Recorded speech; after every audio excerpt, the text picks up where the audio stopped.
everyone. Sorry about the little absence we were on, holidays and stuff. But yeah, welcome to episode 46 of the Just Us Guys podcast. If you're not sure, make sure to follow our Twitter and YouTube channel. Yeah, no, I don't really have much to say. I mean, it's been an eventful 2 weeks for me. I don't know about you guys, but yeah, how's it been? Same. It's been. Yeah, it's Yeah, been no, Good. good week. Not bad. Getting Turned over. 26. Yeah, Kate turned 26. He did. Had a Happy couple belated birthday. funerals. I pay for insurance now. It's Had a- always fun. Yeah, that's a good one. Had a couple funerals. Had a couple. We had a really did. eventful morning yesterday morning, Kate and I, and actually the entire family. All of our entire family's dogs decided to get sick at the same exact time, where they would just, pardon my French, and if it's you guys got a squeamish stomach, but diarrhea and puke all throughout the house.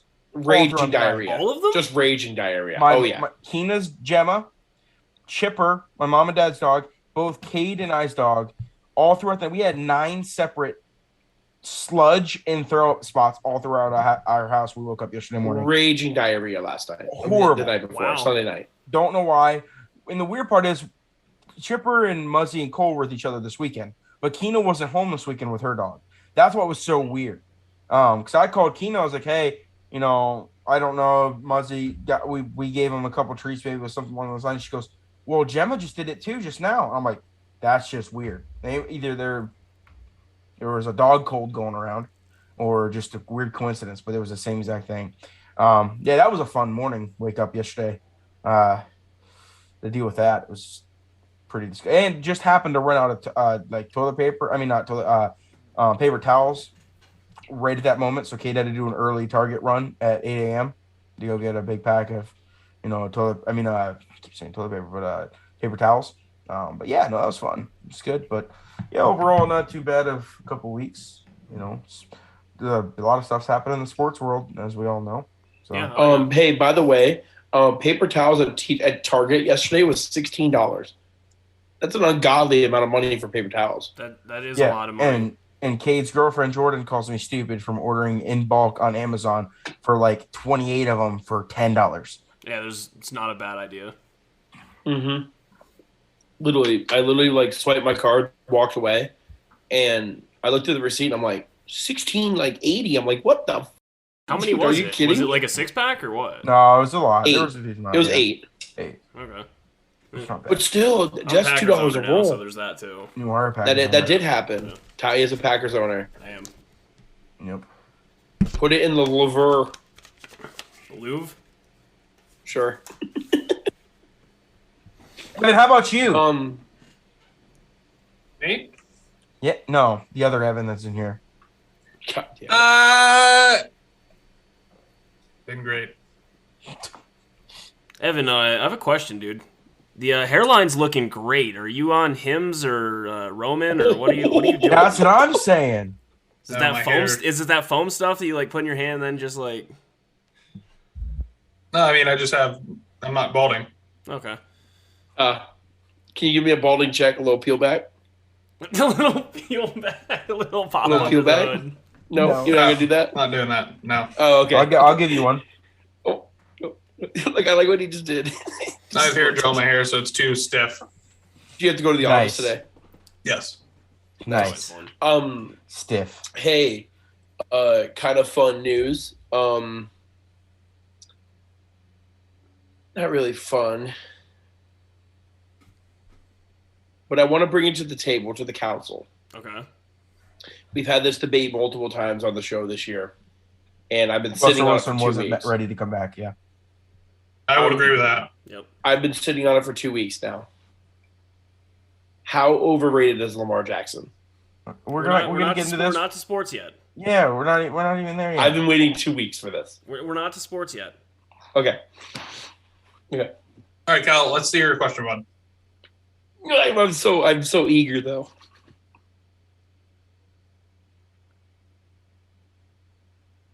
Cal. Da-da-da-da, Cal's Corner. Or wait. No? Okay. It's fine. Oh, me? Yeah. What? So, Did you just have a stroke? no. So this question, another, if you got a, not a strong stomach or, Jesus. your imagination makes your body ache. So a little bit of a would you rather question. Oh god. Would you rather pee out a marble or poop out a bowling ball? What? Dude. I'd much rather shit a literal bowling ball. Yeah, absolutely. I would too. I've not had kidney stones. Knock on wood that I never have kidney stones. As an avid Monster drinker. I think Evan's gonna have a rough time at some point in his life. But I don't ever want something solid to come out of that hole. Ever. I want something to go in it, never out of it, though. No, that neither. No. No. Yeah, a needle right in my urethra. Stop. I mean, at that point, Kate, just use a thermometer, stick it up there, and then hit it with a hammer. Oh my god. I mean, really, just go all for it. I mean, Evan's face. You guys have said it so many times, like I'm immune to it. But the hitting with the hammer one, that was a little over the line. Oh no, with it in there, yeah, no, just make it, yeah. Definitely no, much rather shit a bowling ball. I think that, I mean, I'm pretty sure that this is just a matter of science, I believe, and I could be wrong, but I believe somewhere on the internet I saw that an actual raccoon can fit up your ass, so I think I'll go with bowling ball. My only rebuttal towards the Twitter, man. The raccoon. I mean, not the raccoon, but the bowling ball up the, coming out the, chute, is that your intestines travel, like length of your intestines is like very long. I forget how far. Very, very long. So it's got to travel all through that. Yeah, but that means you have to consume it. Like you're going to marbles only got to we're not going to consume that. We can't consume a bowling ball. But like a marble's only got to go about that distance for me. I mean, either way, you're getting surgery. No, it doesn't, Cal. It still has to pass through all your intestines and stuff, your bladder and stuff. But then, Cal, we get it. It's a small dick joke. It's a lot less. I'm still going the expression is shit a brick, but I'll take a bowling ball in this one. To be honest with you guys, I love how a big poop feels. So I might get enjoyment out of it. No, I might ask for it again. No, you're not. No, I think you're gonna have to go to the hospital immediately upon passing this. Yeah. It might be a good trip though. Yeah, it might be. Might be. There's no pinching; it just comes out. It falls out. And your ass gets wet.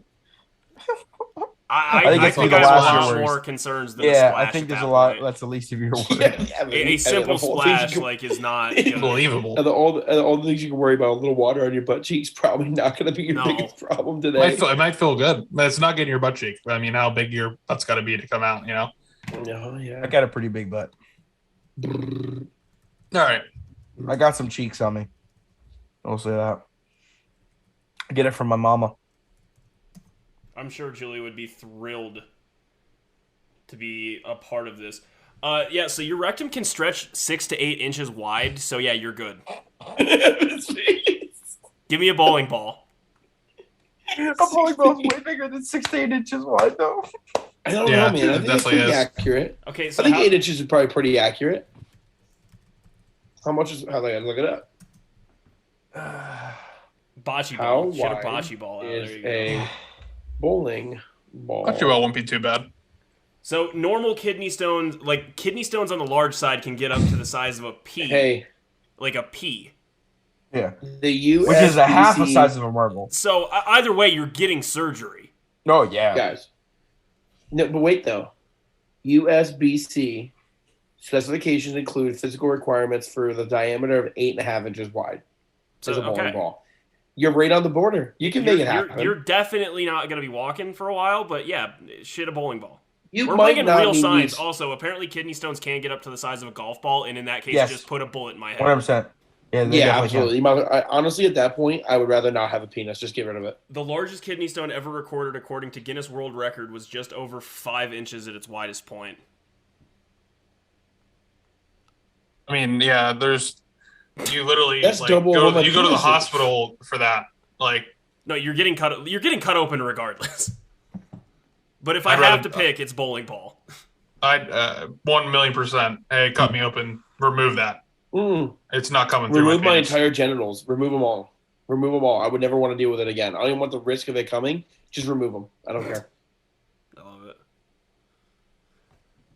Interesting question. I'm glad we figured this out with science and fact. And if anyone didn't enjoy that conversation, I'm very sorry, I guess. I don't know. This is Well, you came to the wrong signed up podcast. for this If at you- this point. You came to If the wrong you podcast. can't have a conversation about what would you rather have something come out of your body, then I think you need to grow up.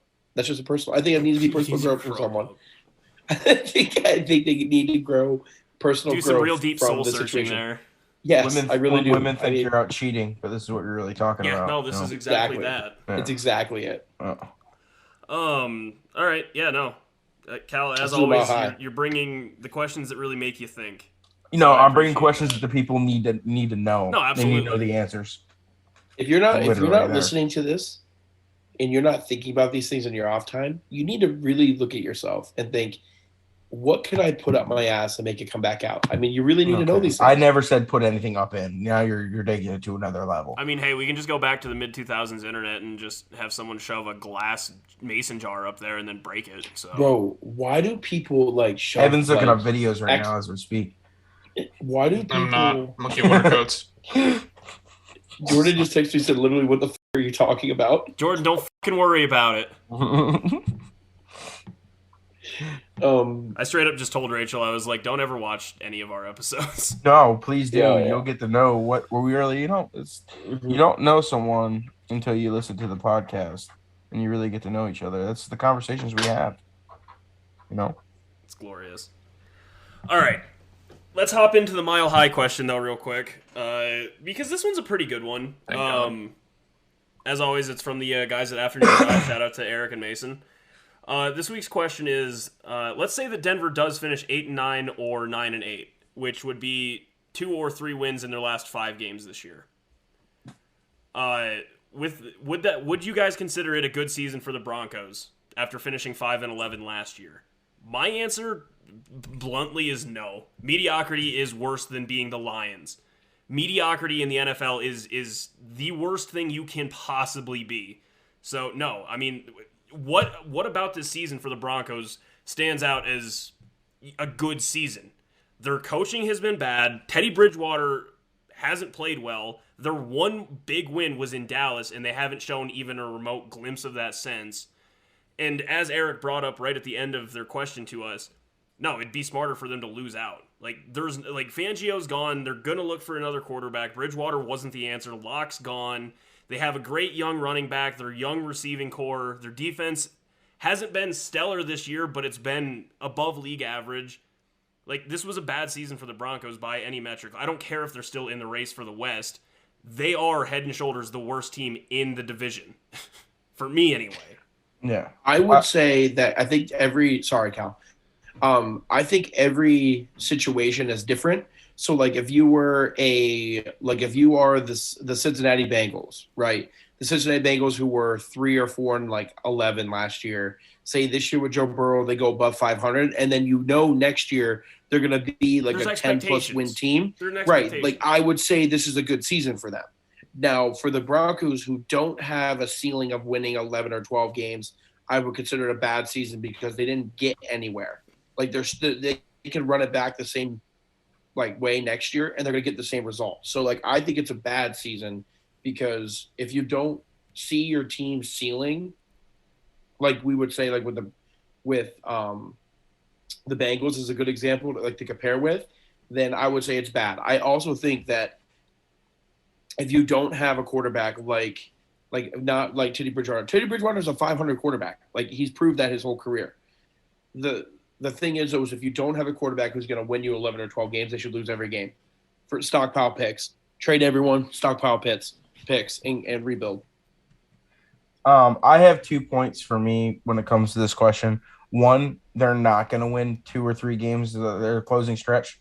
They may win 1, in my opinion. They got the Lions next week, which They should win that. Lions might They be should hot win right that now. one. Lions might be hot. They just won. No, Well, listen, they we've all should- said this all they year. The should Lions win are that. not the worst team in the NFL, in No. my opinion. They are they not. should haven't win been that. all year. They've have a lot of one-score games, and a tie.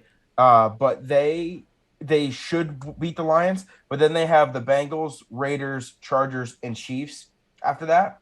I don't think they win a game the rest of the way after that. I don't think they will. I think they could probably sneak one out of the divisional games, at least one of them, maybe. But I don't think they beat the Bengals. They might beat the Raiders, and depending on Chargers, but I'm still.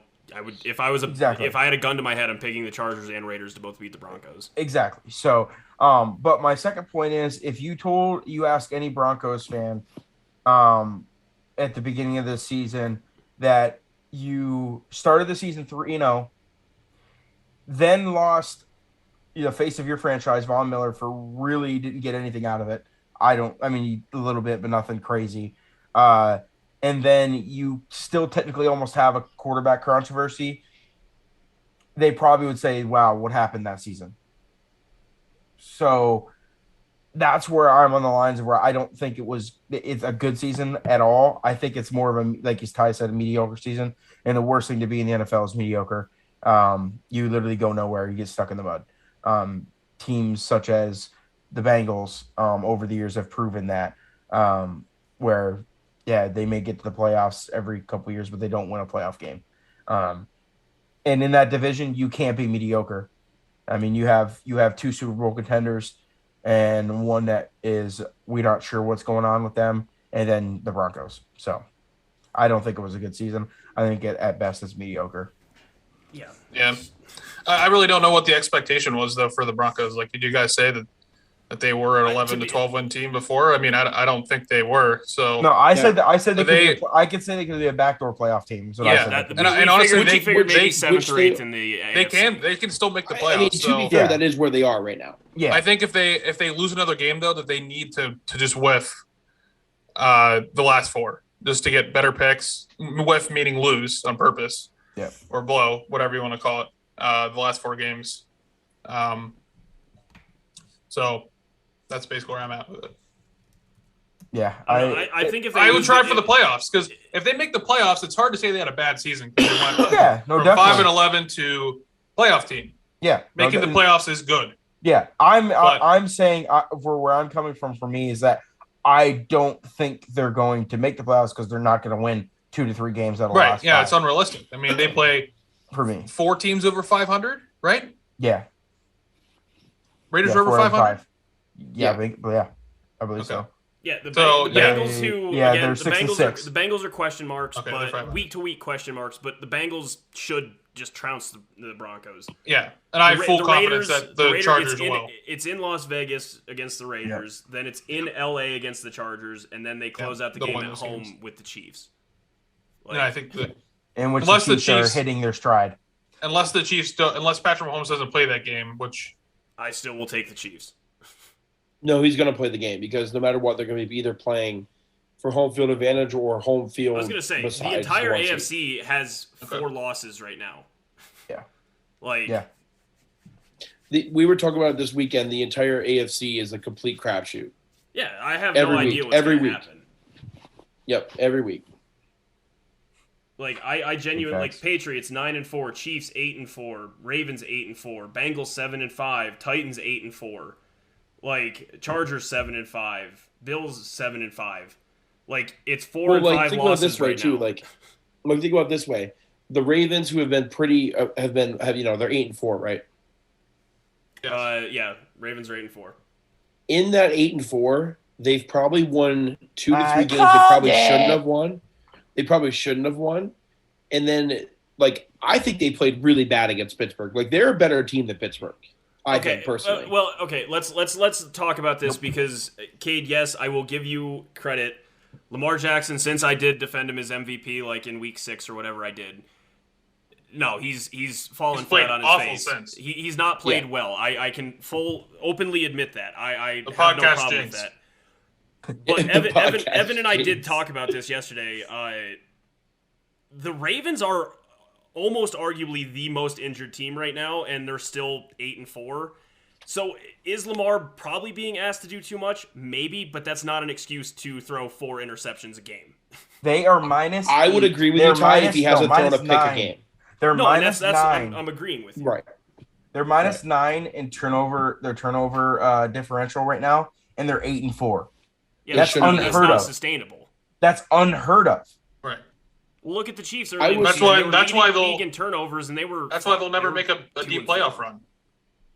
Yeah, see, for me, like what I'm saying is like about Lamar though is like I agree that Lamar, the entire team has been banged up, but other than that, running back, okay, and it's not like they haven't found. The receivers have been banged up. They're now missing like 5 defensive players. Like they're no. I'm talking about but I'm talking. Yeah, I know the defenses. That's what I'm saying though. I don't think the offense is really that banged up. Like they're not that banged up. They lost their left tackle. They lost both of their running backs. Both of their running backs, but they have Latavius Murray, who's a very serviceable backup running back. Right, but they had to sign him, didn't they? Yes. Yeah. And they had to sign Devontae Freeman too. But they signed Latavius Murray like and they had Le'Veon. Season. They've had like 7 running backs. But again, I'm just hard saying, to find cohesion there. That's all. Right? Yeah, I will say that I will give him a little bit of slack there, but it's not like the Ravens defense isn't keeping them in games still. I mean, no, they're literally holding the team together. The thing that's happening right now with the Ravens is the reason why they're not winning every game. They're actually having trouble scoring points. Is that the mere fact is teams are making Lamar throw it. They're making him throw it. They're not letting him beat you on the ground. Well, and again, that's because they don't have a running back. Exactly. They've seen 3 years of Lamar, and without their Gus Edwards and J.K. Dobbins, I really don't know. Like honestly, like in my opinion, I really don't know if I was Baltimore if I would pay him the money that he's going to request. I really don't. He's going to request $40 million. Market works. He'll be like in my. No. But I'm saying Baltimore. I'm saying like highest paid. No, but I'm saying Baltimore. I'm talking about like Baltimore. Like if you're Baltimore and Lamar Jackson is like, say the market's $38 million a year. Are you paying Lamar Jackson $38 million? You're not setting the market with Lamar Jackson. No, you can't do that. That's what I'm saying. It's like Baker. Like I've been extremely critical of Baker the last 3 weeks because I said on the podcast that he needs to just stop playing and just sit the rest of the season out and take a team-friendly deal. He's hurting his stock right now so much. He's demolishing himself, and all he needs to do is just sit down and say, "Look, I can't do it, and I'd love to play here. Pay me $20 million a year. Pay me what Ryan Tannehill's like the 10th highest paid quarterback."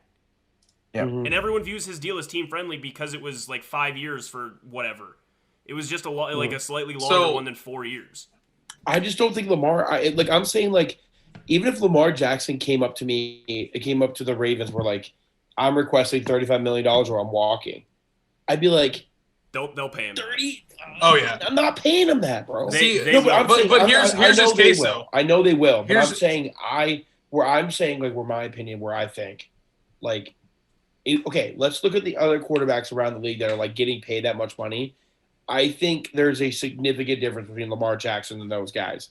Like Dak Prescott's getting paid. I was about to say, what about Dak? What about Lamar versus Dak? Dak's better than Lamar. Right, and I mean, but here's Lamar has a better chance of winning a Super Bowl than Lamar Jackson does. Here's Lamar's case though. He is a unanimous MVP, 14-2, 11-5, and this year's playoffs every year. Like it's that's the case. Like, you cannot not pay him. Yeah, you have to pay him. I'm not saying no. I'm not saying a team won't pay him. I'm saying if you're the Ravens, would you pay him? Absolutely. See, I'm not. I would not. I'm not going to pay him the amount of money that he wants because I'm not saying that he's a bad player. I'm just saying like if you're going to pay a man 30, like you can't pay a man for what he did. You have to pay a man for what he's going to do on that contract. That's fine. Are you going to pay? End of story. Who gets paid more, Lamar or Matt Ryan? Who would you pay more? You personally, Cade, who would you pay more? Oh, I'm taking Lamar because over how I'm going to pay them. All right, then we're already. I'm going to pay them for what they're going to bring. $30 million a year. Yeah, I know. Are you taking Lamar or Carson? I'm taking Carson Wentz as who I'm going to pay for the next 5 years. Okay, you taking Lamar or Kirk Cousins? I'm taking Kirk Cousins, who I'm going to pay the next 5 years. The answer's Lamar, man. Okay, I'm taking Kirk Cousins, who I'm going to pay the next 5 years. All right, Jared Goff or Lamar Jackson? I'm taking Lamar Jackson. Jared Goff's highly overpaid. Everyone knows $34 million then right now. I know, but everyone knows that Jared Goff's overpaid. Obviously. Aaron Rodgers. Him and Jared Goff get paid the same, which is hilarious. Yeah, who in the world would ever take that same amount of money for Lamar Jackson? An injured Russell Wilson or Lamar Jackson? Okay, Ty. Like let's not be stupid. Let's not be dumb. I'm paying Lamar Jackson. I'm taking an injured Russell Wilson for the next 5 years, and I'm taking Lamar Jackson. No, you're not. No, but okay. So Russell Wilson, Aaron Rodgers, and Jared Goff are 34 and 35 million. Lamar Jackson is going to make somewhere between 32 and 35. Like Jared Goff's also a product of why you don't pay someone that much money. Dak is $40 million a year. Yeah. We cannot. That's where I say that though too, Ty.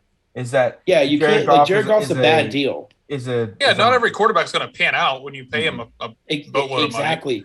And that's fine. I mean, if you want to think like that, that's fine. He hasn't panned out a single lick for the Vikings. Their only playoff run was with backup in Case Keenum. Dude, Mike Zimmer sucks.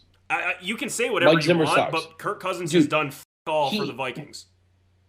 Dude, Ty, that's such a stupid statement. That's so dumb. I'm sorry, that is dumb. If a guy who throws 30 touchdowns and 10 picks a year is doing jack shit, then you are so spoiled to have 2 Hall of Fame quarterbacks in your lifetime that you don't understand that is a top 10 quarterback in the NFL. I'm not arguing that. What has he done for the Vikings, though? Ty, you can't sit here and say that football is a quarterback sport and come up with excuses of why Aaron Rodgers does not make the Super Bowl and then turn around and use it against Kirk Cousins. You cannot do that. I'm not asking about playoff wins or anything. I'm asking what has Kirk Cousins done for the Vikings? To be honest, Ty, I'm looking at his season of 2021. This is just crazy. Like what could he potentially do more? He's 25 and 3. I understand he's having a good season. He puts a game-winning drive against the Lions. His contract of $33 million for the last 4 years. And then look up his last 3 years for me real quick. Just I have it. 35 and 13 and 26 and 6. Well, 44,000 yards in 2020, 3,600 in 2019. And yet their playoff run was led by a back. I would give my left kidney for that on the Pittsburgh Steelers. No, I understand that. What do you want him to do? Yeah. Like you're asking a player to come out here and put up 36. What did you say, Evan? 33 touchdowns and 13 picks. 35 and 13. That was last year. I'm not saying he's a bad player. He's not worth the contract though because he can't win when it matters. Dude. Okay. Well, then you tell me right now Lamar Jackson who has 13 touchdowns, 13 picks is worth it. One playoff win. I agree. Oh my God, I hate the Kirk Cousins disdain. I can't stand it because Kirk Cousins, if he plays for anyone other than Mike Zimmer, would probably do even better. Mike Zimmer's a run first, he has a run first style offense. He's a defensive minded head coach, and he sucks. And he still almost takes him to 500 and throws 30 touchdowns and 10 picks a year. That's elite football. With arguably the best duo receivers in the league, so. Okay, but we're gonna act like Devontae Adams. Are we also not gonna act like Devontae Adams does not make Rodgers' life easier? No, he does. That's what I'm saying. He makes they still have hand in hand. They haven't won a playoff game. That's not his fault. I understand that. Only his fault. But him and Kirk him and Carson are making the same money. Yeah, and I would probably take. Over the next 5 years, I would take Carson Wentz over Kirk Cousins. Just because he's younger. Well, not only that, but I think Kirk Cousins is actually – I think Carson Wentz, besides one season, is really good. The worst contract on here, though, bar none, not even Jared Goff, is Deshaun Watson at $40 million a year. Jordan, what? Deshaun Watson's getting $40 million a year and doing all, so. Getting massages. Yes. I don't do this when you're doing something. Numerous. Your class. Don't just sit on the end of the bed staring at me, and it's making me uncomfortable. The Carson Wentz has had one bad year. He had one bad season. Really bad season. With a team that was garbage. That was really bad. Ty, I will say this: his best wide receiver was a third, like a practice squad or player. Sega Whiteside, maybe. Ty, it is also unfair for me to rule out Lamar Jackson after one season. Yep. Greg Ward, I think his name Yeah, is. Greg, Yes, I would agree. Yeah. It is unfair for me to rule out Lamar Jackson because of one season. I'm not going to do that. But if you're paying, like, it's the same thing. We have to flip it because we had this same conversation, but in the opposite spectrum for Josh Allen. Like, do I think Josh Allen is a $40 million man because he played one good season? Absolutely not. Do I think Lamar Jackson is a $40 million man? Actually, in my opinion, Lamar Jackson deserves more money because of what he's done than Josh Allen has. But they're paying Josh Allen on what they think he's going to do for the next 4 or 5 years. Where I don't know if Lamar Jackson will be a $40 million man over the next 4 or 5 years. That's what I'm saying.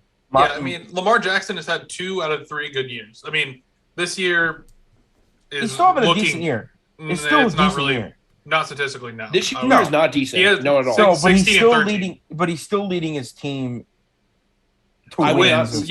No, I will not sit here and say Lamar Jackson's even having a above average season. He's having a bad season. He has 13. How many picks does he have right now? 13. He has 13. How many touchdowns has he scored? 16. Okay, well, and he hasn't. Look at his rushing. I think he's only got like one or these are throwing. He's not running the ball like he did 2 or either. 3 rushing touchdowns at most.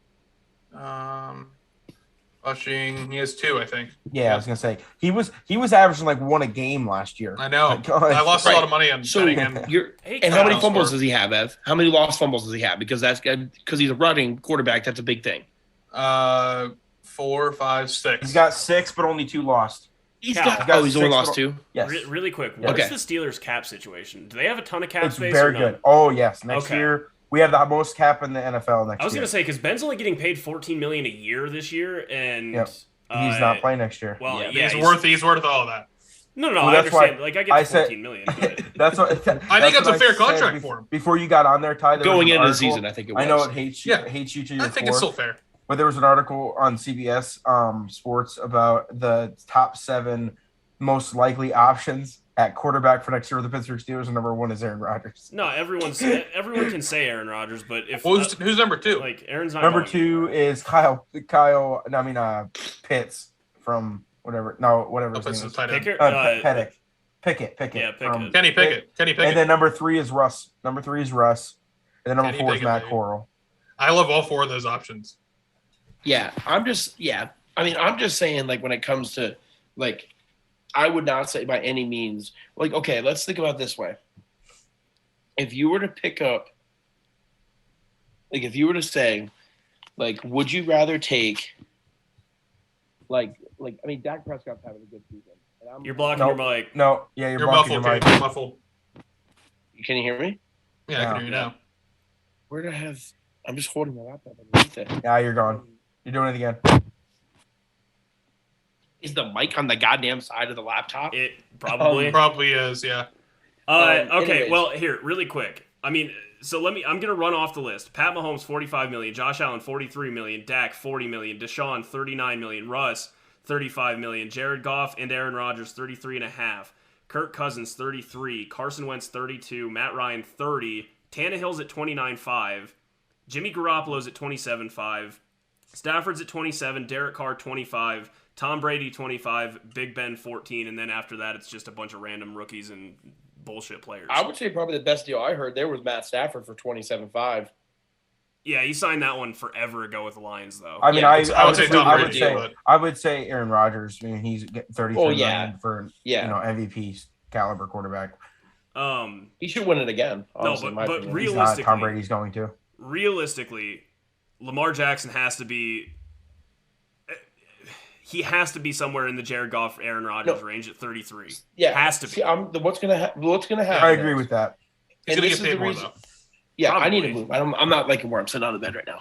The reason why, my whole not my argument, but what I'm saying is that do you think that Lamar Jackson is a top 5 quarterback in the NFL to be paid that amount of money? Because that's what the market's at. Yes. That's just what Lamar does. That's when your time's up as quarterback, your time's up and you get paid. That's how it works. I understand that.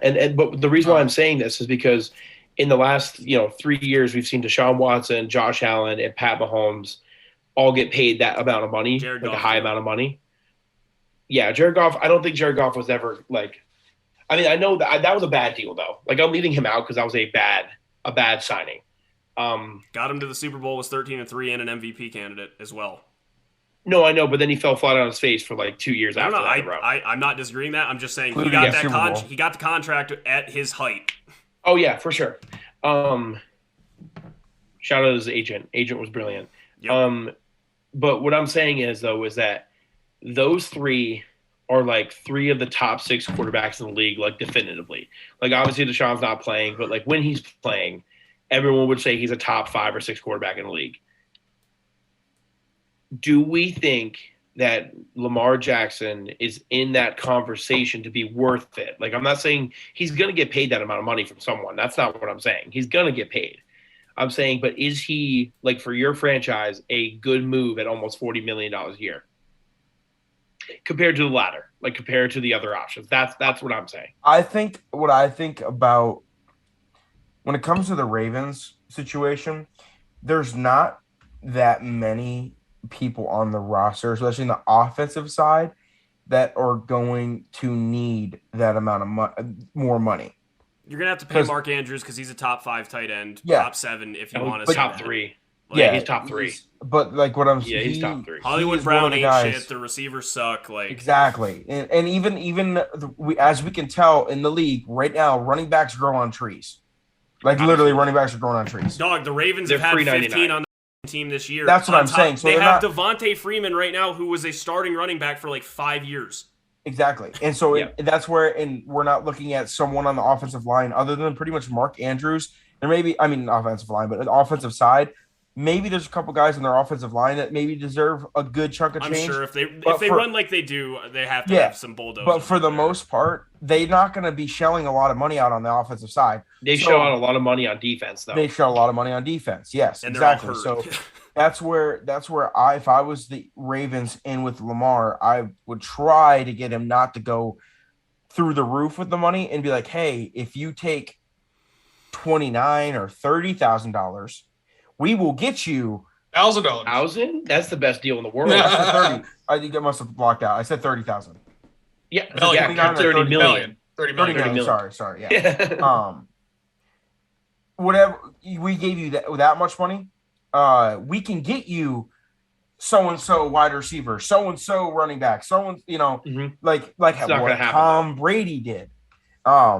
Because they have in Baltimore, I mean, they've proven it, especially for the last 20 years.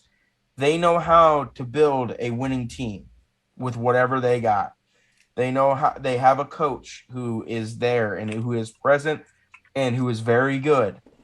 They have the pieces. It's just you got to be able to try to talk Lamar Jackson into not asking for an. It's not going to happen. It's not going to happen. But that's where they got it. That's where they got it. The thing is, in comparison, because we're comparing like all these other deals and stuff.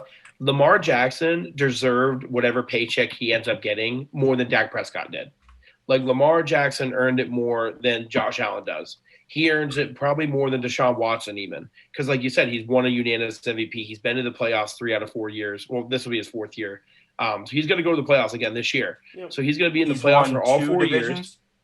He's won 2 divisions. Yep, he's won 2 divisions. We won 1. No, this will be the second one. This will be the second one. Yep, this will be the second one if he wins it. So he deserves it. Like if you're talking like from the like his betting argument, right? Like his negotiating argument is like the Ravens would be in a rebuild right now if it wasn't for him taking over for Joe Flacco and winning and going on and winning a ton of games. Like there's no doubt that he deserves that.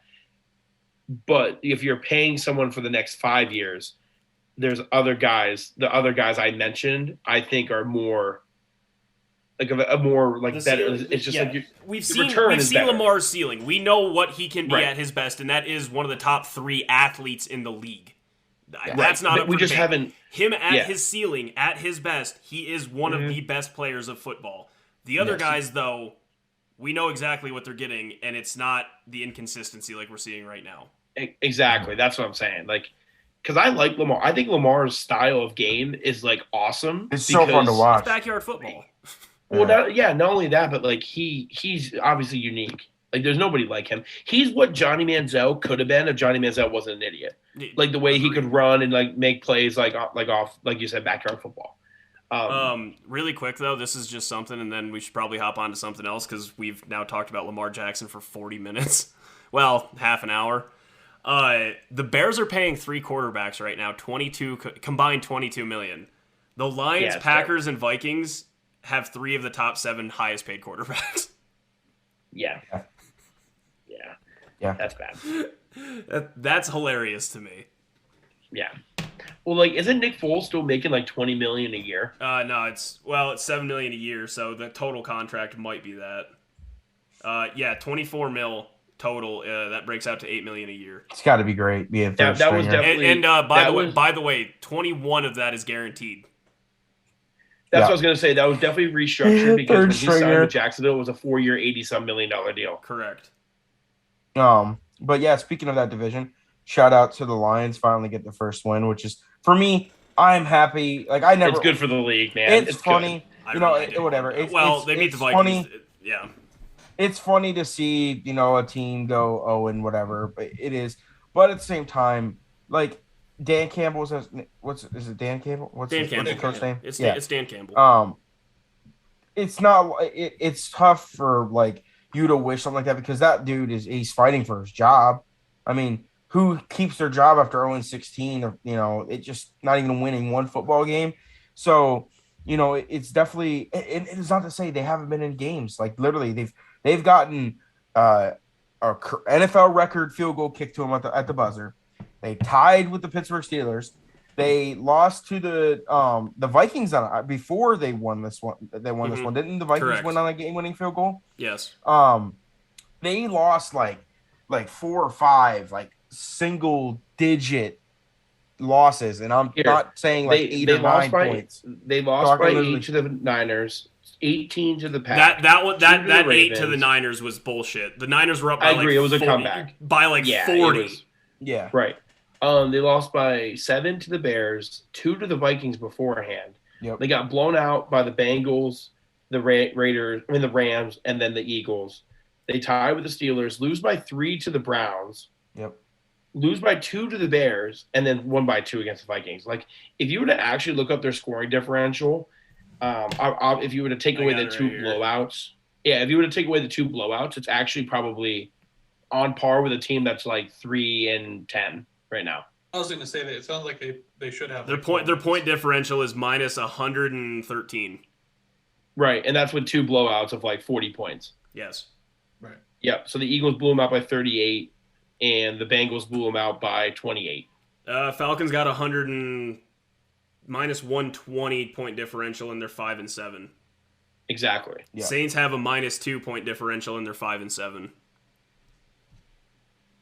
Vikings have a +3 and they're 5-7. So, yep.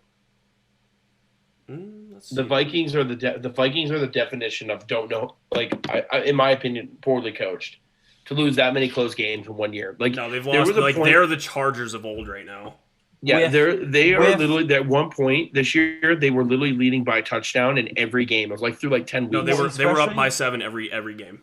And especially when you're 5-7, that's terrible. Especially with the offensive weapons that they have. They have one of the best big threes in the entire NFL with Justin Jefferson and Thielen and Dalvin Cook. Like, Justin Jefferson is probably a top 5 receiver in the game right now. Yeah, and Adam Thielen's top 25, top 20. I would say they're both top 15. You can jar them in anywhere, but they're both top 15 players. Exactly. Yeah, and then you have Dalvin Cook. I would say Justin Jefferson's Justin Jefferson, like this year and last year combined, is probably top 4 if you really think about it. Yeah, he had 1,400 yards by stats, he's like neck and neck with Tay. Right, exactly, and that's not even including including he's only played like literally 28 games. You know who they are? You know who they are? He has 1,200 yards already. Good. They're quite he's really good. They're quite literally the That's letdown. Incredible. They're the same exact letdown as the Pittsburgh Steelers when they had the big B's. It's literally the same thing. Yes.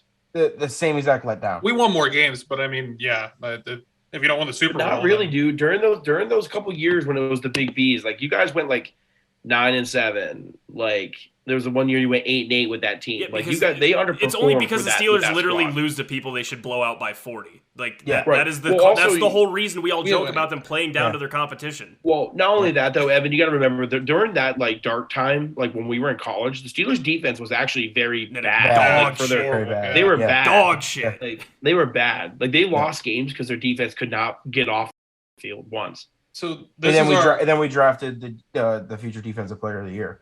Our run with the big Bengals were we went 11-5. There's no doubt he should win that this year. We went 11-5, 10-6, 11-5, 13-3, and then 9-6-1.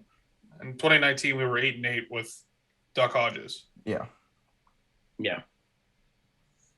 12-4 last year. No 3Bs. So, I mean, we had good runs, but we lost. And the wild card, lost in the divisional, lost in the conference game. Literally the same with the Vikings. I mean, the Vikings have done the same thing. Yep. I mean, well, yeah, the Vikings probably haven't won as much, but they have not. I mean, they got to the NFC Championship game a couple years ago with Case and lost. Yeah, baby. A little 38-7 in the link. How about as things change, stuff stays the same. Always. As we would see the best coach in all of sports, in my opinion, lead this Patriots team to first in the AFC. Rattled off 7 in a row. They were 2-4 at one point. Yep. That is absurd. You want them to listen, I'm definitely one of those guys that I don't want the Patriots to be great, but I want the Patriots to be great now. I have no problem with the Patriots. It's the dude that now quarterbacks the Buccaneers. I want the Patriots to do well without Tom Brady just to make the narrative I love of Tom Brady is not that great even more. I just want it so bad. What Belichick did last night and the Patriots did last night with that Buffalo Bills game was just short of art. No, it was awesome. Also, I'm pissed off that he let Mac throw it 2 more times. I really wanted Mac to go 1 for 1 on 12 yards. Yeah. You know what it was like, in my opinion? It was like when the high schoolers go to the elementary recess and just play basketball against them. And they're just stand there, get every rebound, just put it back up and make them look like little kids. Because literally the Bills defense did good. But they literally just said, "Okay, we're gonna run it down your throat." It's quite literally the varsity team playing against the JV, and the coach says you only can use your offhand, and they used their offhand and still won the game. That's exactly what it is. Masterclass of coaching. Yeah, I mean, and that last night was wild. I mean, we're not that far from Buffalo where we live in Erie here. That wind. And the weather, gusts of 55 miles an hour. It was wild. It was nuts last night. It was literally snowing so hard that snow was picking up off the ground. It was like a whiteout. We had a gale force wind warning where the Lake Erie had 7 to 15 feet high waves in a lake. Yep. Be out there, maybe. Like a boogie board.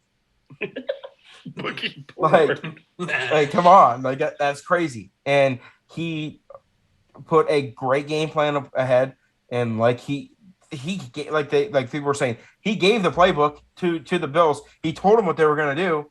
We're going to run it up down your throat. Well, he showed up with a Navy midshipman mask on too, which if you know Navy, they don't have a quarterback. They literally just run every time. Yes. Did you guys see that? They had 6 linemen on the field for 92% of their snaps. Yes. That's awesome. Just I formation. So great. I formation. Here you go. Yeah, it's so great. It just kept running it, and they could. I mean, the Bills. Me personally, the Bills defense did a good job. They only gave up 14 points. They did what they could, but it's cold, and you're getting pounded for 40 straight minutes. Yeah, you're staying on the field for so long because it's just run plays. Flat out, the Bills couldn't run the ball like that, and obviously we don't expect Josh Allen. Though Bills can't run. Right, and we don't expect Josh Allen to like be amazing throwing the football in that kind of conditions. No, I mean he threw 50%, which is had a couple though. That one pass to Diggs like 50 yards down that the should field have been touchdown. in that wind. Holy shit! Should have been touchdown. Yeah, no, that's one of those things too where it comes to a football game like that is that if it's a shootout, I'm taking the Buffalo Bills. But No, if you're playing in a dome, yeah. Yeah, if you're going to tell me there's a shootout, the Bills-Patriots game is going to be a shootout, I'm going to take the Bills. But if you're saying it's going to be a hard-nosed design football game, I'm taking the Patriots 10 times out of 10. Like, I'm just taking Bill Belichick on defense to be able to design, to be able to come up with a game plan to win the game more than anything. Dude, the thing that you sent us earlier, Ty, about how many games. If I were you as a Packers fan, and if the Patriots had to go play against the Packers this year, I would be scared in Lambeau because I'm saying in Lambeau because what he just did right there, if he could do that in that weather in Buffalo, he can do anything in Lambeau. No, Bill, for sure. Bill knows how to game plan, dude. Yeah. But the biggest difference is that the Green Bay Packers can win at their own game. Yeah. No, I'm just saying. I mean, the Packers have A.J. Dillon and Aaron Jones. I'm just saying played his entire career in cold weather. I'm just saying scared. I'm talking about just running the football. Literally, the fact that they won a football game only throwing it 3 times is actually the most astronomical thing I've ever heard in my life. NFL football game. I mean, going 2 of 3. Dude. Yeah, was it 19 yards? You have 19 yards? Is that what it was? Right around there, yeah. Right here, Cade, this is what you're talking about. Numbers of starts where opponents scored 7 or fewer points. Derek Carr in his entire career, 122 starts, has 1 time the defense held under 7 points. Kirk Cousins in 119 starts, 1 time. Mac Jones in 13 starts this year, 4 times. Yeah, you put Kirk Cousins in New England. Kirk Cousins is probably never going to lose a game. That's why that's the whole argument. If you put Aaron Rodgers on any of those Patriot teams, they don't lose. Yeah, they probably have 4 Super Bowls. That's how Big Ben has a Super Bowl ring his first year. Absolutely. That's what I'm saying. Packers have one top 10 defense. They won a fucking Super Bowl. It's honestly how Russell Wilson has a Super Bowl ring. Correct. To be honest, I mean they held the Broncos to 8 points. Do people not remember that? Peyton Manning's 55 touchdown year, 5 or 8 points. Yep. That's absurd. It was single-handedly one of the worst Super Bowls I've ever witnessed. 43-8 was horrid. It was horrible. Dude, the very next one was terrible too when it was the Broncos and Carolina. That was terrible too. And then they broke Cam Newton, so it was that. Yeah. Yeah, terrible. Von Miller literally did the one fumble where Cam Newton didn't dive on the ball. Did the Teddy and Cam Newton was never the same. Yep. By the way, just to circle back on this really quick, in the 4 years under Kirk Cousins, they've been to the playoffs once, and they lost in the divisional. Right. The year they went to the conference championship, that was the year before, and then they went and got with Kirk Cousins. Yeah. That was the year that they did this on the Saints in that final play. Yes. Minneapolis Miracle. Yeah, it was great. Just to run into the link and get their ass beat. Kind of sad. I mean, I was cool with it. I love seeing the fucking team lose. 38-7 though. It wasn't Me even too. A game. It wasn't even a game. What purple team are you talking about? The Baltimore Ravens. Gotcha. Yep. Yeah, man. So this is the real question. Out of all the things that are going on, though, you know who's sneakily been really good? The Miami Dolphins. I think that they're 5 hollow wins. I think the word really is. They've been really good the last couple of years. I would say good. I'd say good. I think they're 5-0. They're on a 5-game win streak. I don't think that. What's their competition been? No, I'm not saying they're really good. I'm just saying they've been good over the stretch of football.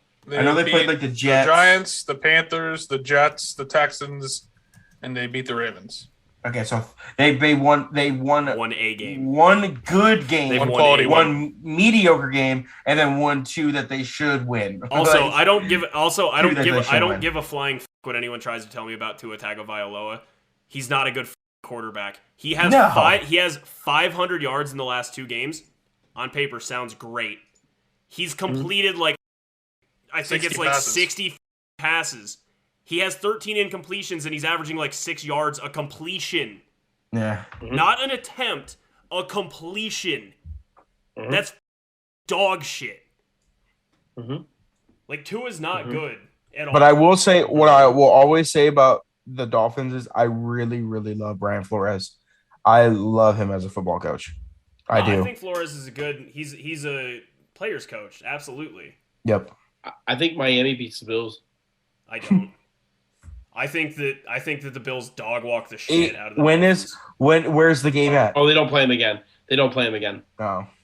They already played him twice. How many? The Bills play the Patriots again though. They play the Jets, Saints, Titans, Patriots. They're gonna win the next 2 games. Well, they're on a bye week this week, but they're gonna beat the Jets and the Saints.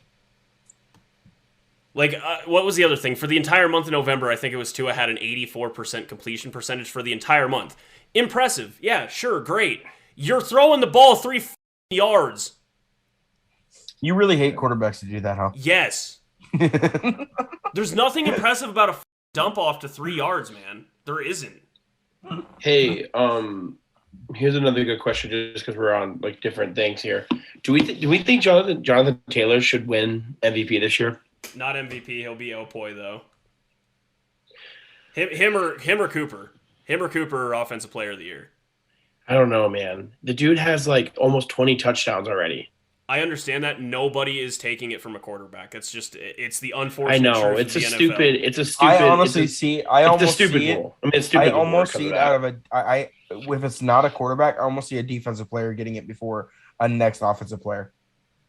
The next offensive position. No, I really yeah, like if dipshit down in Dallas would have ended up breaking the. Yeah, if he would have ended up breaking the interception record and all the quarterbacks were having like mediocre seasons or up and down seasons, yeah, they will absolutely give it to him instead of, a running back, which is wild. Yep. Except maybe Derrick Henry. I mean, to be honest with you, like Jonathan Taylor's probably outside of the quarterback position, the best player in football right now. Like how he's played all year. No, he's the most consistent and he's been healthy. And, I would say. Yeah. Dude, he has almost 20 touchdowns, dude. You can say TJ Watt and that's fine, but he has almost 20 touchdowns from the running back position. He's coming for Strahan. Dude, he's coming, Cal. He has a touchdown in every game this year. I'm also saying he's coming for Strahan. I mean, he has 5. Dude, he has 5 and 1. He scored 5 against the Bills. Yeah, he scored 5 touchdowns against the Bills. Yeah, he's been absolutely insane. I'm looking it up right now. Tua straight up for his entire career so far is averaging less than 10 yards a completion. What's crazy though about Jonathan Taylor? So if Derrick Henry would have been hurt, he'd have been in a shadow still this year. Okay, so right now Jonathan Taylor has 241 attempts for 1,348 yards rushing at 5.5 yards per carry and 16 touchdowns with 4 games to go. Yeah, and receiving. He has, let's see, for receiving, where's the totals here? Here we go. Aaron Jones rookie year, he had, I think it was 26 scrimmage touchdowns. In receiving, he has 36 catches for 300 yards and 1 touchdown. So he's 17 total touchdowns? He's got 17 total touchdowns through 13 games. Yeah. He's the best player in football out of a quarterback position right now. There's nobody in a quarterback position that's doing more for his team than him. In my opinion. Wow. That's just my opinion. You called TJ Watt a game wrecker.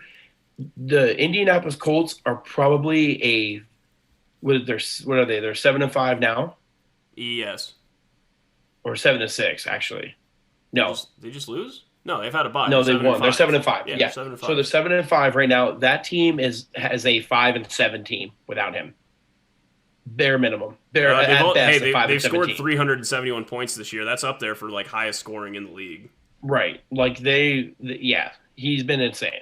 I think we all knew this though. The Colts were the real deal. They just had a nightmare start. It was the exact opposite of the Broncos. The Broncos played the 3 worst teams in the league, and I still stand by my statement. The Colts had the hardest schedule in the league. At the beginning of the season, I still stand by my statement that they're a Super Bowl team.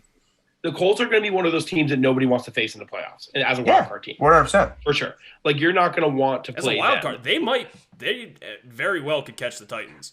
The way, they're only a game back. They're only a game back. Yeah, and the way the Titans have played these past couple weeks without Derrick Henry has been not. Well, that's another team that's been beat to shit up and down the year. But oh my God, the Titans are so banged up. Yeah, the fact that they're 8-4 is a goddamn miracle.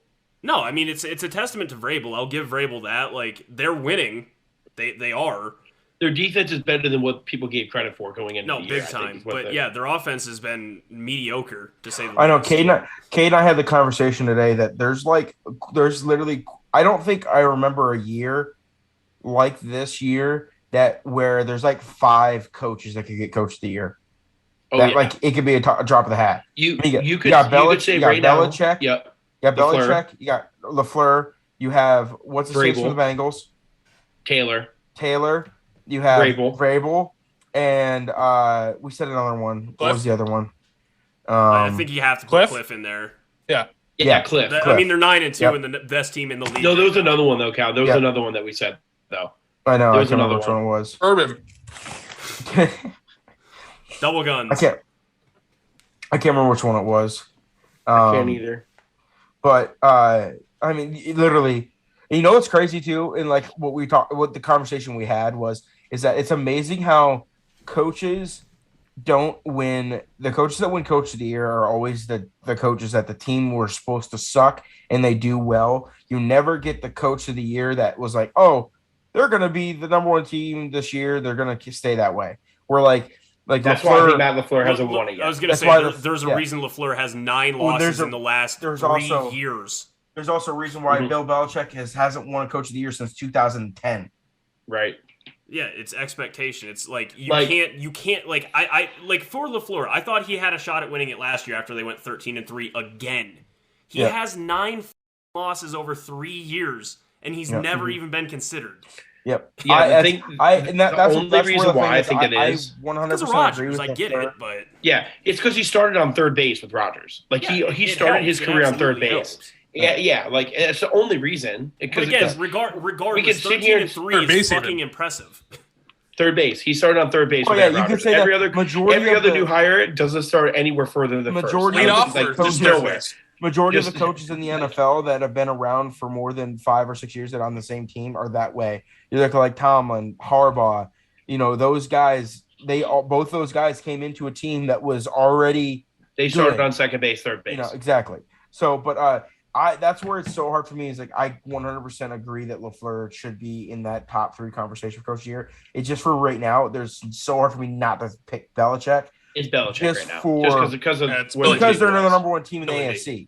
Like just because they're the number 1. If they were just winning the division, I wouldn't say it. But since right now, if they finish as the number 1 seed in the AFC, dude. You also have to remember they started 2-4, right? Like that has to be taken consideration. And also, this was supposed to be considered a rebuilding year. No, they were. That was supposed to be. They just said, I'm going to spend $170 million on the first day of free agency and reload. Yeah. Yep. They reloaded that entire defense, and now they're 9-4, and they are going to win the AFC East. Like the Bills are not going to win the East. Unless they collapse. I don't see the Bills. They got to go back to. They got a 2-game lead right now, and they got to go back to Buffalo. Well, I was going to say they got the game in pocket in division already. So. Yeah. No, for me, probably right now, it's Vrabel, Kingsbury, and Belichick, and Belichick now gets the nod. The thing about Kingsbury too, because it's the same argument that you can have with Bill, but the biggest difference between Kingsbury and Bill is that Kingsbury has lost his best players for 3 games and has still has a tie for the best division and lost one of his best defensive players out for the entire year. Yeah. Right, so he's probably dealt with more adversity than still not the best brother than what Belichick has. Yes, than Belichick has, and he's younger, so he's still like implementing his system where the Patriot way is a literal meme. So yeah, it is. It's a walking meme. Is there any shot that JJ comes back for the playoffs? No. What did he break? It was season-ending surgery, I believe. Was it pectoral? What was it?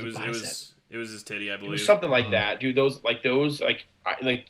literally heard when players talk about that. Like it's one of the most excruciating. They'd rather tear their ACL. They'd rather tear your ACL. Well, again, they can't do anything. You're ripping this entire muscle off of your rib.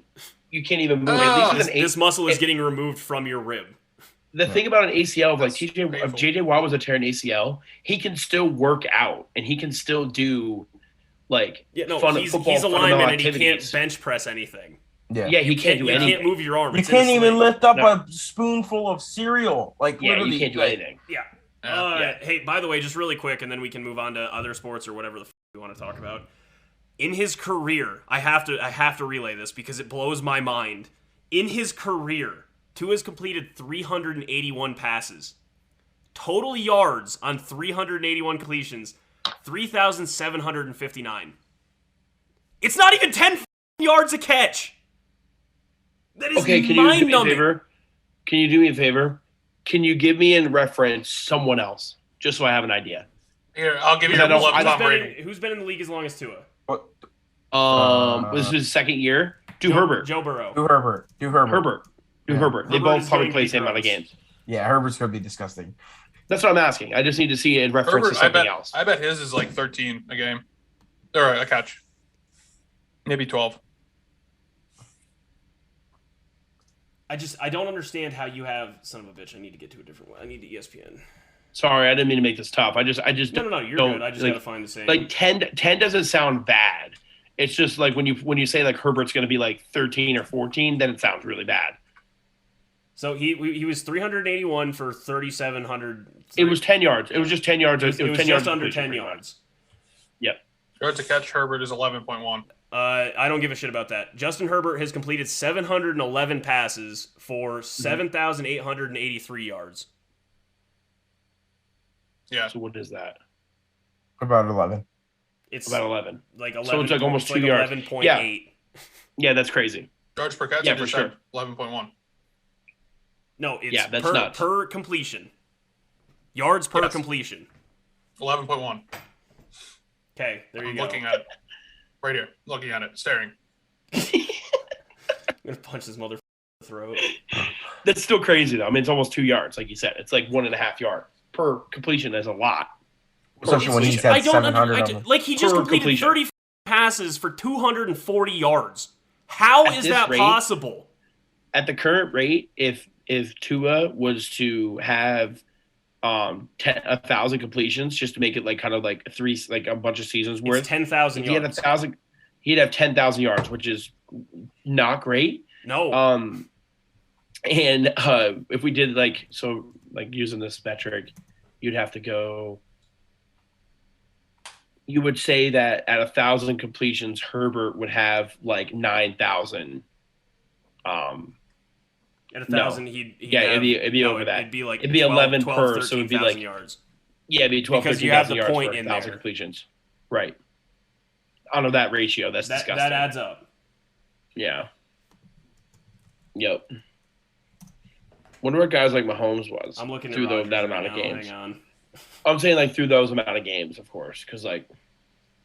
Yeah. Okay. You cannot tell me Tua is a good quarterback. Aaron Rodgers' career: 4,523 or 32 completions, 54,000 yards. 11.9 yards per catch. Yeah. What are you doing? It's a lot of throws. It's a lot. It's a lot of throws. That's not even attempts. They're just completions. That's just completion. Yeah, he's at 7,000 attempts. Yeah. Yeah, that's a lot. I mean, that's like, it adds up, dude. So you said 4,000 for 54, 4,000 for 54,000? 4,500 for 54. 4,500. So if you just did the ratio to 1,000, you just divide it by 4 pretty much. Yeah. So that means he would have 1,000 for 18,000. Not 18,000, sorry. 54 divided by 4. Yeah, so what Herbert's pace is. Yeah. Yep, 13.5 pretty much. That's crazy. So are we saying Herbert is as good, if not better, than Aaron Rodgers? I mean, based off of this very, very stupid thing that we're coming up with on the fly. To be fair, if all things like go according to plan, Herbert will probably break a lot of records just because the way that the NFL is going to be played. They're going to have the extra game every year.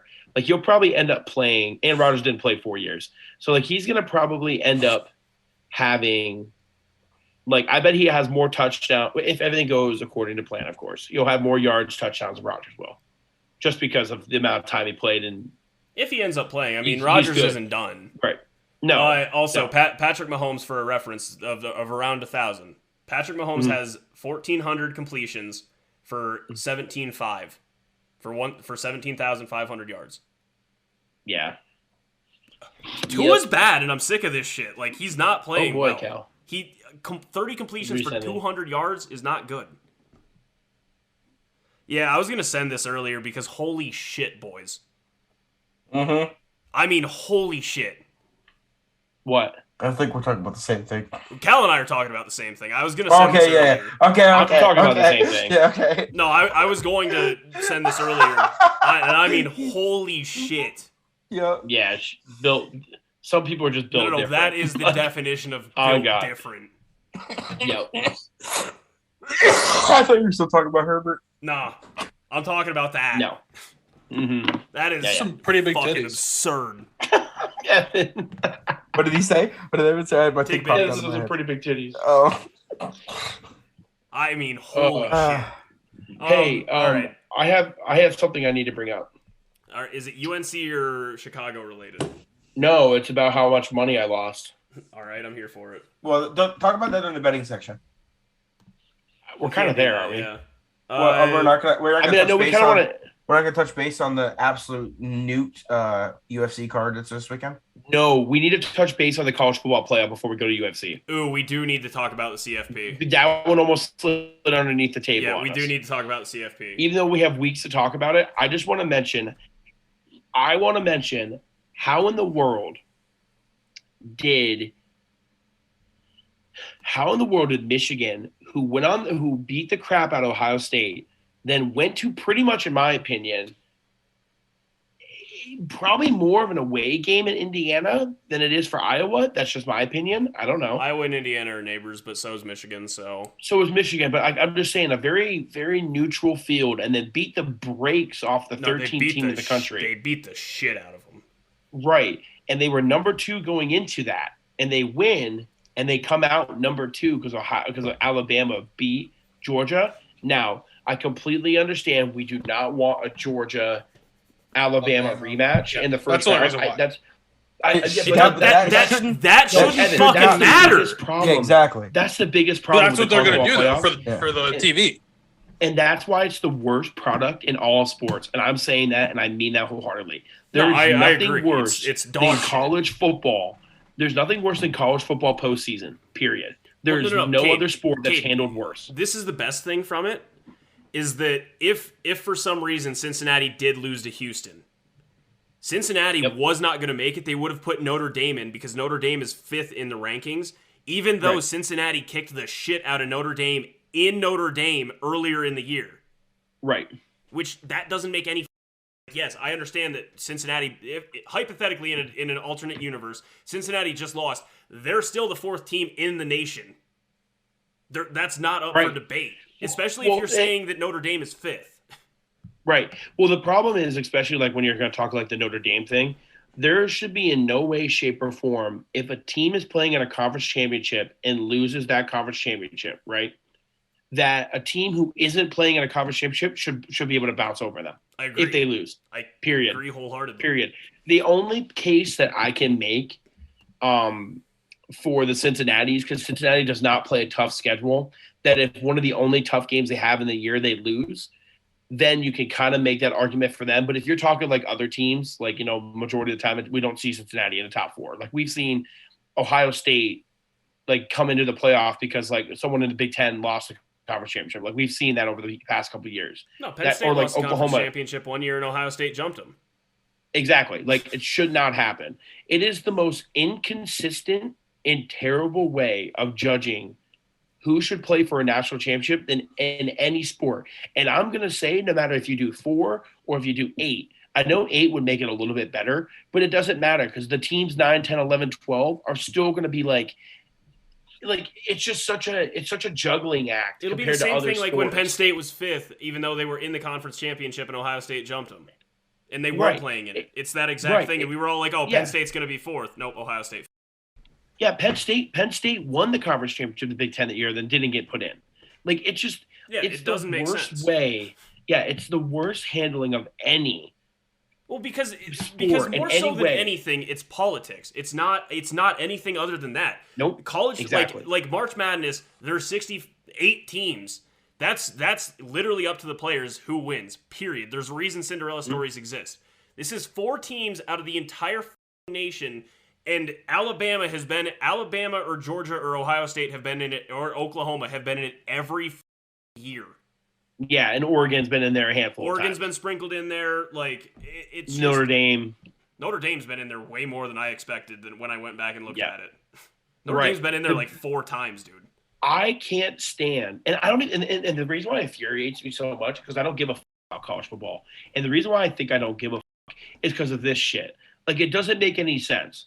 Like, it's not good for the sport. Like, the sport is falling behind, in my opinion. If it wasn't for alma maters, and if it wasn't for college students, I think college football would be way behind college basketball when it comes to the, like, enjoyment of, like, playing for a national championship, right? Like, the whole point of, like, to play this season is to play for a national championship. It's a 5-man, 6-man race, and even when it's a 5 or 6-man race, it shouldn't be. Like Alabama jumped a team that had 1 loss. Michigan had 1 loss on the road to Michigan State. That was the only loss they had, and Michigan State was number 8 in the country when they lost. And their running back, Kenneth, also went for 4 or 5 touchdowns as well. Right. So the game on the road. Alabama lost the game on the road to an unranked team. Doc, no. Alabama shouldn't be 1 because they almost lost a 5-win Auburn in the Iron Bowl. Yeah, but they literally lost. They were on the road to an unranked team.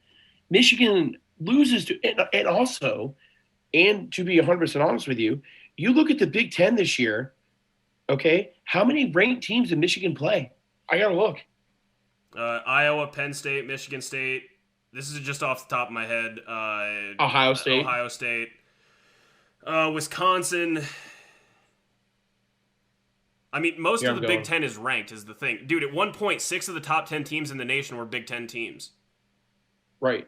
There was Iowa, Ohio State, Michigan, and Penn State all in the top. That's only 5, but they were all looking at their schedule right now. They were all in the top 10 at one point. Yeah, 3 of those teams were in the top 5, top 4. Yeah. No, Penn State and Ohio State were both very, like, in the top 5 at one point. Michigan was like 5th. Michigan State was like 9th, and Iowa at one point was 2nd in the nation.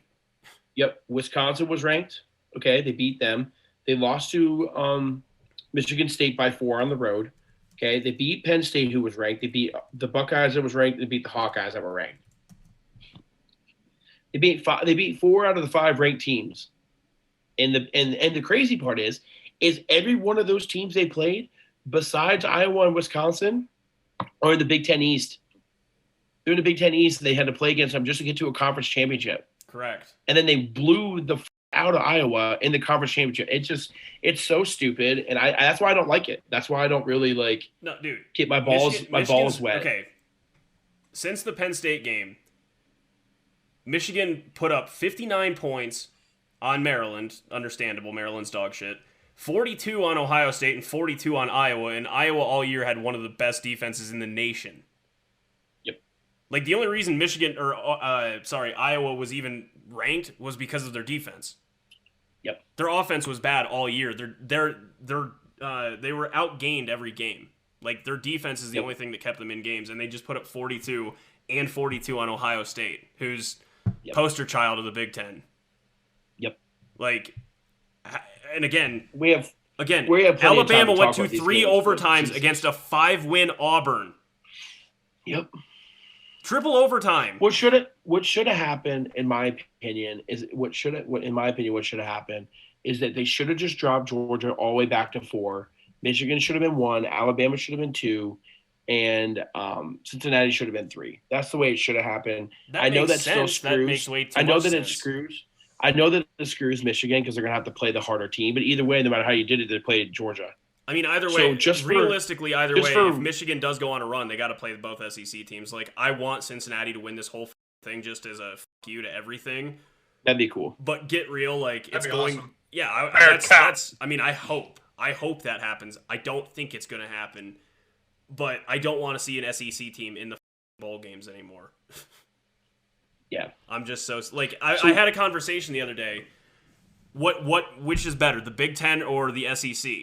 it's the Big Ten top to bottom. The SEC has like 3 powerhouse schools, and then they're all dog shit. Big Ten top to bottom is a better thing. The only problem that the Big Ten has, and like the way that I look at it, if you take the worst Big Ten team and you play against the worst SEC team, the SEC team is probably going to beat the Big Ten. But when you're looking at depth, like if you're looking at like truly what depth is, like if you're talking Penn State, Iowa, Michigan, and Michigan State and Ohio State were all in the college football playoff at one point. Yeah. So, like, if you're going to say those 5, like, you had 5 teams that entered the college football playoff ranking, then they are 100% better. That's 5. Like, I think the SEC had 2. No, they had Alabama and Georgia. And then they had a couple that knocked on the door in the top 10, like, just got in the top 10. But, like, literally at one point, there was Ohio State, Michigan, Penn State, and Iowa in the top 10 at one point, and 2 of them were in the college football playoff. That's nuts. Hang on. What's the UFC card this weekend? What I didn't even know it was a good one. You want to handle that? Sure. So the main card is pretty stacked. Yes. We've got Sugar Sean O'Malley. I love that Sean's fighting. First fight of the main card. I did know. Then Garbrandt in France. That's going to be a good fight. Garbrandt is an animal, so yes. Jeff Neal and Santiago Poznabio. I don't know who those people are. I know Jeff Neal is, but the other. And then we got the Lioness, Amanda Nunes versus Juliana Pena. Amanda Nunes is undoubtedly the greatest female combat athlete. And Charles Oliveira versus Dustin Poirier for the lightweight championship, the best division in the UFC. So Poirier is my favorite fighter. Yeah, I love him. I think Oliveira wins, but yeah, I like. Shut up. Too. I know. Ooh, I'm on Poirier, dude. I'm one of my bets. I just Him and Gaethje are my 2 favorite. Yeah, I love Gaethje. Dustin was done prior to the Conor thing, and then he was like, "Oh yeah, I'm gonna get a title shot. I guess, yeah, sure." Like Poirier, he's him and Islam. I think are the 2 best in the division. I don't know. I think Oliveira wins that, but. Yeah, I mean, Nunes is going to win. I hope Garbrandt wins just because he is just a freak. And, yeah, Sean O'Malley will win by just KO. He's just going to take punches. That's all he's going to do. Yeah, the Nunes, when I saw her on the card, I'm like, oh, yeah, we're going to watch a 25-second fight maybe. Yeah. She's just heads and toes just better than every single person in the world in the female side of MMA. It's crazy. No, she's the best woman fighter of all time. Like, she's better than anything Ronda did in her run. Yeah. She is the best fighter. Like, she doesn't have anything to do. Like, she's literally just like, I don't care, throw whoever at me. Like, she can beat anybody. She was 100%. She was 100% one of those people that was just ahead of her time. Like if you were to input her Ronda Rousey like in her prime, like in this level of UFC, she does not dominate the way she did. She was just ahead of her time. Well, like I was gonna say, I mean, what Shevchenko's like right there with her, but I'm still not even putting her close to Nunes because Nunes has also kicked her ass. Yeah. Right.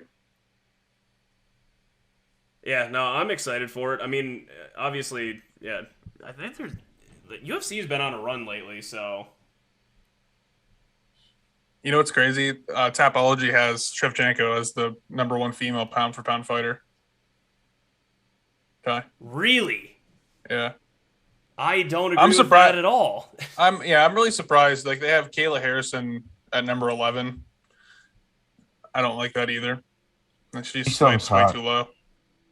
Kayla Harrison's like in that talk of the same talk we just talked about Nunes because she has 2 Olympic gold medals and she hasn't lost a fight yet. But, yeah, it goes Shevchenko, Nunes, Thug Rose, and then Weili Zhang. Pretty crazy. So Rose. Okay, I mean it makes sense that Rose is above Zhang Weili. Zhang Weili, yeah. I mean, it makes sense. She's beat her twice. Yeah, She's beat her twice. Like, I can't argue it. I hate it. She's definitely number 3. Yeah. She's number 3, and Nunes should be number 1, and Shevchenko should be 2. No, that would be a list I agree with. Shevchenko's lost twice versus Nunes, so. Yeah, so it doesn't like it's if they fought I don't know who's making this list. It's bad. If they fought right now, I'm still taking Amanda Nunes. Period. Yeah. Like Shevchenko is an absolute cyborg. It depends for me because like if Nunes comes down to 125, I might take Valentina. But if Valentina goes up to 135 and fights Nunes, I'm taking Nunes. I don't know. I Nunes is I'm taking her regardless. 10 o'clock Saturday night. Ty's bailing. Not bailing. Gonna see if the old lady actually watches it. She's just getting back from Vegas. She went to Vegas? She's going to Vegas Thursday to Saturday. That's dope. That works. I can play the Halo campaign in Caldera. Goddamn. All right, we want to get to betting. Yes, sir. All right, I'll go first because I'm on the topic of UFC here. All right, both of my bets are UFC. One second. Let me. Do the recap there, Evan. We got to do the recap because it has been 2 weeks since we've had an episode. Right. So shut up, Cal. Right now, our records stand at I am 39-51. Cal and Cade are both at 500, 45-45. Coming up on a year, baby. Let's go. And Evan is at 34-56. Evan and I are fighting very hard for last place. All right, Evan, we should almost do a punishment next time for next year. No, guys, we can do a small punishment per month or something. A year is a long time. But that means the punishment could be big. We can do a year-long one too, I guess. Imagine if it was like having to do like a milk mile. No, I would do it. Not doing that. I'm not doing anything that has to do with a mile. Anything that has to do with a mile on it. Really quick, just really quick. I was looking at our standings because I'm on a 2-game win streak in our fantasy league now. You and Levi are battling. No. It is a dogfight between 5 teams. Me, Cal, Peyton, Levi. Like you guys are only 1 out of it. You know, we made that comeback in the playoffs. Yeah, but the problem is, I'm eating in that playoff. You know what I mean? I lose half my team and I'm eating them. It's gonna cause you to lose that tiebreaker big time. If there's a tiebreaker, if there's a tiebreaker, that's gonna be the killer. There has to be a tiebreaker between you and I because if I lose this week and you win, then I win the tiebreaker. It's the one against Levi. You need Levi to lose. The one. No, I know I do. And you need to win. I'm playing Ty. This is it too. This is the last. I'm playing Ty this week. It's me versus Ty. Yeah, this is the last week. Evan, you should almost. Levi you're in the playoffs, right? 200-point lead on you. Yeah, could you clinch? I think I'm number 5 right now. I don't know how the thing would work. If you I will tell you, Evan, just throw it this week. Yeah, how does it just? Hey, I've made playoffs in both my leagues. I'm happy, baby. No, that's just for some money. My other 2 leagues, I'm in first place. Yeah, I got for some dough. Evan, you have an 80% chance to make the playoffs. You have not locked it yet. Sorry, Ty. Suck my ass. Ty, you want Devontae Adams this week? Your best bet, Ty, is if Aaron Rodgers doesn't play this week. He's going to play this week. Yeah, it's against the Bears. He owns them. Yeah. Why wouldn't he play? Because of his toe. He's playing. He's fine. No. He's been fine. He's fine. I know him. He had 2 weeks to heal. He's good. He ran a touchdown in on turf toe. He did. All right, what bets we making here? Yeah, Evan, you want to finally do that, or are you going to keep dicking around? I was yelled at last time. You're right. Recap! Sean O'Malley by KO TKO. I was just writing that down. And same thing for Poirier. They're about the same odds, plus 110 and plus 120. For knockouts? Yeah. Mm-hmm. Or TKO? Yeah, or technical knockout. Oh, okay. Yeah.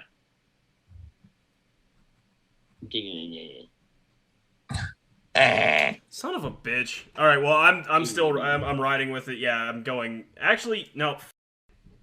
Where is it? What is it? That's. Are you talking about Nunes? Nope. Don't give a about that. I want to see what she is. Charles Oliveira submission plus 310. Amanda Nunes is minus 1,050. Jesus Christ. Wow. What's a knockout? Minus 330. What?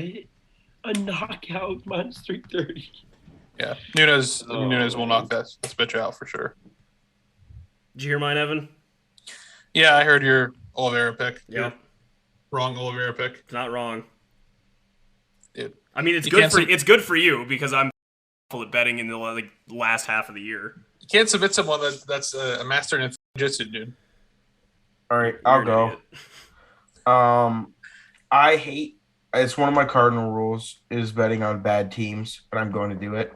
I'm taking the Lions +8 over the Broncos. Lions the cover +8. Is it in? Yeah, it's in Denver. That's a line that I can get behind. Mm-hmm. That's where Tutty 2 gloves. And then I'm taking the underdogs money line, the Ravens over the Browns. Ravens over Browns? Yep, they're the underdogs. What's the plus? +112. They're getting 2.5 points. But I think they're going to win outright. This feels like a trap. I just feel like they're after losing to the Steelers. I just think they're going to come out swinging. These two games literally feel like a trap to me. So my one is I am going Charles Oliveira submission +310. I'm stuck between the. This feels like a trap. I'm tired Buccaneers of -3. Which one did you want? The Ravens? I want the Ravens. Yeah. To do it. I'm not betting them though because I need to beat you. Okay, wait. I need some actual I need some counseling here. That's the word. Okay, counseling. We're here. Yes, we are here for you. Your first wrong pick was Oliveira, but go ahead. Shut up. The Bills at Buffalo at Tampa Bay. That's a sucker one, bro. Buffalo at Tampa Bay is +3. I like Tampa Bay there. The only thing I liked out of that line was the over. I like the over. Take the MVP and GOAT. I like the over. Baby. But this one I'm at a loss too. Rams at Arizona. The Cardinals are only 2.5 point favorites. I know. It's a really good one. The Rams, it's hard to expect what you get out of them. I mean, to be honest. I mean, the Cardinals blew them out earlier this year, though. Yeah. And that was in LA. I really like Kyler. I really like I like. I think Kyler would have won MVP this year if he didn't get hurt. I really do. It would just the narrative would have been a good fit. Whatever. This works out for me if the Cardinals do lose. So Cardinals -2. I'm tired of you guys. I have to change both my bets now. You guys are so annoying. I just need to go first. God damn it. I mean, yeah, you could. Because those are both of my bets. You know what? You know what? The one I really wanted to do. You're not competing with Ty. I really wanted the Steelers +3, but I don't bet on the Steelers. You can still take the Cardinals. I mean, you and I are not competing with Ty. Yeah, we're not. Yeah, but you took the Cardinals, but then I wanted. Yeah, but like my bets was the Cardinals and the. So take the Buccaneers -3 in Tampa Bay. No, I don't want to do that. That's literally the sucker game. I really. That's one that the Buffalo Bills can easily win. I really like the Steelers +3, but I never bet on the Steelers. Honestly, I just saw this one, but I love this one. The Texans. Who do we play this week, Al? Texans +7.5 against the Seattle Seahawks. Seattle's not good right now. I understand they just won, but I like that one. Oh God. Ty's frozen. No, we're good. Oh, there we go. Good. This is a straight pick'em game. I am going to take, and this is ballsy, I am going to take the Cincinnati Bengals over the 49ers. It's -half. That was what I was looking at too. I was looking at a straight pick'em game. And listen, every time the Bengals have lost, they've came back and blown the next team out. I like the over every for that time they game win, they come out and get blown out the next week. So I'm picking the high. I'm buying the stock low to get it to buy out when it's high. I like the over in that one too because both teams have scored like 25 points in each of their last 4 games. Okay. My other pick.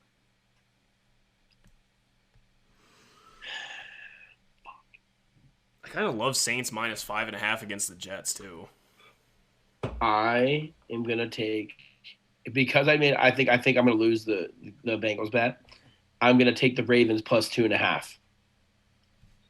So you're taking the points where Cal's taking money. I'm taking the points. Soft. Yep. I'm taking the points. That's soft. 2.5. So I'm competing against you. So I was going to take the points anyways to begin with before you did money line. So that's soft. Take the odds. Parlay yours, because I feel like if you parlay yours, you're gonna have a decent payout there. I parlay mine every week.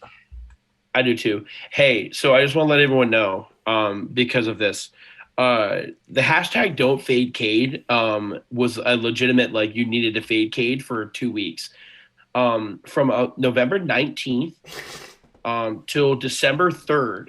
I lost. No, sorry, December 4th was Sunday, right? Yeah, December. No, that was Saturday. It was December 5th. Sorry. Yeah. From November 19th to December 5th, I lost a consecutive 17 bets in a row. Awesome. And I did singles, I did parlays, I did teasers, I did everything.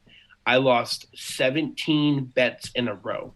Now, I am on the up and up. I've won 3 in a row, including tonight during this podcast. I won the Nets -1.5 against the Mavericks. So we're on the up and up. But that is the worst stretch of betting I've ever had in my life, by far. It's not a good run. Yeah, we don't advise that. No, that was a little. You should have faded me. Like every bet I made, fade. It was bad, and it was so bad, guys, that I was doing like 3-team parlays and missing all 3. Like it wasn't even like I'm getting 2. Yeah, it wasn't even like it wasn't even like I was getting 2 out of 3 or even like getting 1 out of 3. Like there was like an NFL Sunday. The one of Thanksgiving, like Thanksgiving night, I missed every game. No, I didn't.